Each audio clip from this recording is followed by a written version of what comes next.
Okay, so question number 6. The diagram shows the position of two villages, Beckhampton and West Kennet. Scale 4 centimeters represents 1 kilometer. Woohoo. Wow.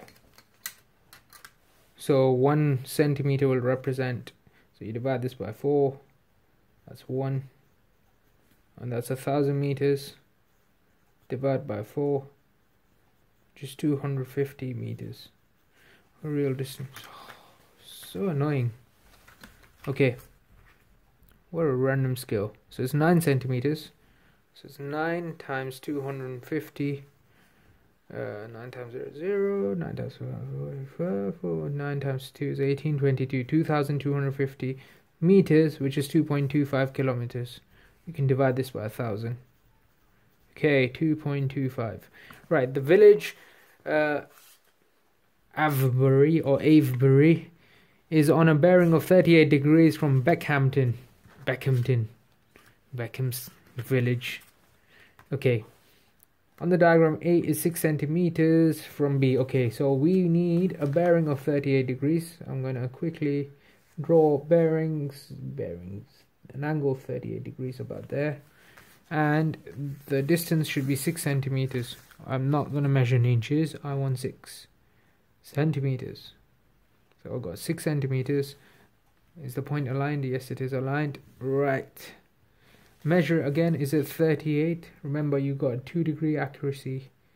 Whoa, it's 35. That is not very good. So I'm going to rub that off because it's not very accurate. That's 3 degrees off. It can be 2. No. There. Wait, that one.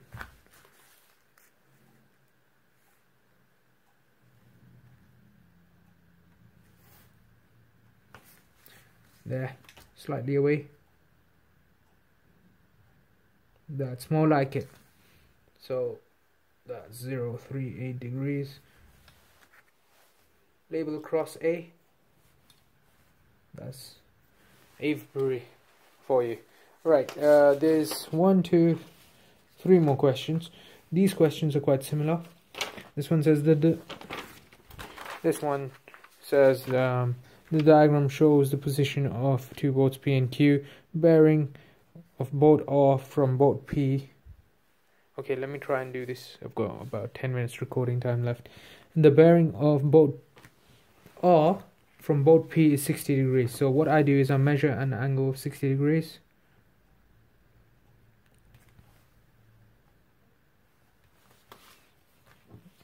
And I draw a kind of line through my 60-degree angle and double check quickly. Remember, in the exam always do these questions in pencil. And the bearing of boat R from Q is 310. Now I have a semicircular protractor. I can't draw a reflex angle just like that. So to draw a reflex angle, I have to do 360 minus 310, which gives me an acute angle of 50 degrees. Okay, and I'm going to draw that 50-degree angle in the anti-clockwise direction, which will give me a 310-degree angle in the clockwise direction. So 50. Come on, my friend. There we go. That should be 50. I'm running short of time. I need to hurry up. Accuracy and speed. Ooh, almost. I need to double check if this is 50. Where? I can't align. I'm struggling to align today. Yep, that's fine. So this bearing is 60. This bearing is 310. And the point where the two lines meet, mark an X and label it R. And that's that bearing question done. Alright. I'm not going to do this question here because it's very similar to the previous few. I only have 4 minutes recording time as well. and I don't have any time left today, so I'm going to do this last question, which I feel is very important. It says the bearing of a ship, I'm going to call it S, from a lighthouse is L, and the lighthouse L is 50 degrees. So I'm going to draw a north line and mark an X. That's your north line, and that is L because it says from the lighthouse, and I'm going to measure a bearing of 50 degrees.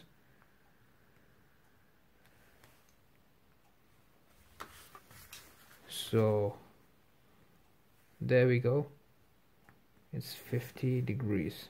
So somewhere along this line you have a ship, so let me make a point here, that's S.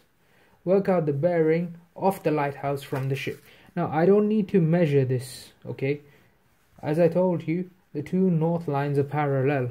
So if this is actually 50 degrees, since these two lines are parallel lines, these two angles form allied angles, and allied angles add up to 180. So I do 180 degrees minus 50 degrees, which is 130 degrees. So this angle over here will be 130 degrees. That's not the bearing now. That's not the angle clockwise from the north from S. This one is. To find that angle, I'm going to do 360 degrees minus the 130 degrees. That's going to give me 230 degrees. And that's the final answer. If I actually measured it, it would be the case. But yeah, you can do it accurately. But I just wanted to show this to you, just in case the question didn't have a diagram accurately drawn. Thank you very much. Hope this helps.